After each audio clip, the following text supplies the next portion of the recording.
Hey guys, it's Jim here. Today we're going to be talking about shimming a Fender style guitar neck and why you really shouldn't be afraid to do it.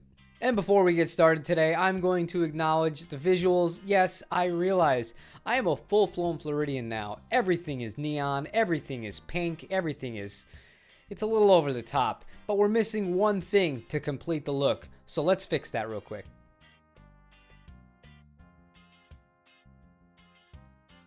Alright, with that out of the way, we can finally get started. So why would you want to shim the neck on a guitar and when is it necessary? It has everything to do with the action of the instrument strings. So when you have a guitar set up correctly and they're as low as they can possibly be at the top, sometimes on Fender guitars, you're going to have a little bit less than desirable action towards the 9th all the way to about the 15th fret. Now the easy way to do this, if you look at it in theory, is if you were to lift up the strings, which is what the shim is going to do, by going in between the actual neck pocket and the neck, this will push it up a little bit and cure any of that, making the guitar a lot more playable. Now you might be thinking, that's great, sounds awesome, fixes a problem, easy. So why do so many people on the internet say that it's horrible to do for your guitar? It'll kill your tone. It'll kill the feel of the instrument. Well, I have to tell you from personal experience, that's simply not the case. A neck that has been shimmed correctly, you're never going to know that it's shimmed. You're just not, unless the person goes out of their way to tell you. It's going to play a lot better. You're not even really going to think about it. And the other thing to keep in mind is, you can always reverse this. This is not something permanent. So if it really bothered you, which would be, I'd say one in like 100,000 people maybe would perceive it, then it's easily reversible. Now you're going to see just how easy this is. You can technically shim a neck without removing the strings. If you have a fresh set of strings on there, or you're happy with your setup and you don't want to do that, you can loosen the strings a little bit, put the capo on around the 12th fret, unscrew the back of the neck, and put the shim in, reinstall, retighten the tension, all set to go. But in this case, this guitar needs a setup anyways, and the magic of Gorgomyte. So let's get started. Now we're going to talk about the shim themselves.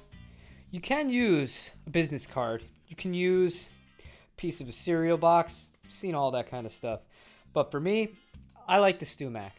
I like the StewMac 0.5 degrees. And the reason I like StewMac better than just doing, a homemade little one on the bottom is it's going to cover the whole neck pocket and it's going to taper down, which is going to make the process obviously a little more smooth for the neck itself. And they're not that expensive. I have an annual subscription to StewMac where I get free shipping included on everything, and it's easy. It's just $6 a piece. Well worth it. All right, next we're going to be removing the neck from the body very carefully.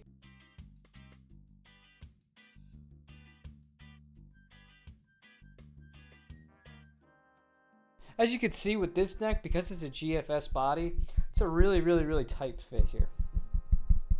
So we got the neck removed. Let's have a look at it in general here. Beautiful neck. This is dated September 15th of 2020. Alright, and just to drive home the point here, this is how thin the shim is. It does taper a little bit. It's a little bit thicker where it has the number itself, and then it really flattens out here. So let's see how much adjusting is going to be needed. Absolutely none. Look at that. It fits right in absolutely perfectly. This is going to be even easier than I thought it was. So now that that's in, all we're going to do, obviously we're going to fit the neck back into the cavity.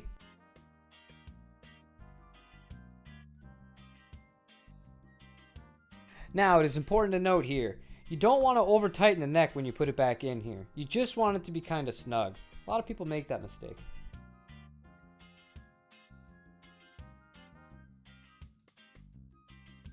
And that's it. The neck has been shimmed. Now, in this case today, obviously, I'm going to be giving it a nice little cleaning and restringing it up. But let's talk about Gorgomyte while I'm already here, and I'm going to be doing this anyways. I might as well tell you what I do with this and how I use it. Now, the rule of thumb when it comes to Gorgomyte, less is more. So what you want to do, I like to cut pieces and use as needed. Because first of all, this stuff's kind of expensive now. But this way, we'll make the most use of every little piece we have. We won't waste any.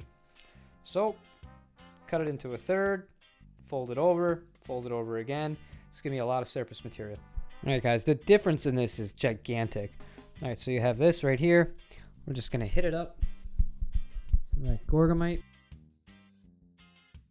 That's how much came off. This is shining so vibrantly. This is amazing. Just even compared to the one right next to it. And that's all it took. So we're just gonna go through, clean the rest of the guitar, and go from there.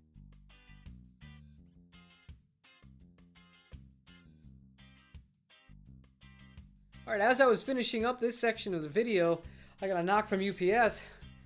That says orange on it. So you know what we got. But other than that, all we have left to do is to restring the guitar, and it's gonna be good to go. But this is gonna be the last time we work on this guitar while it has this body on it.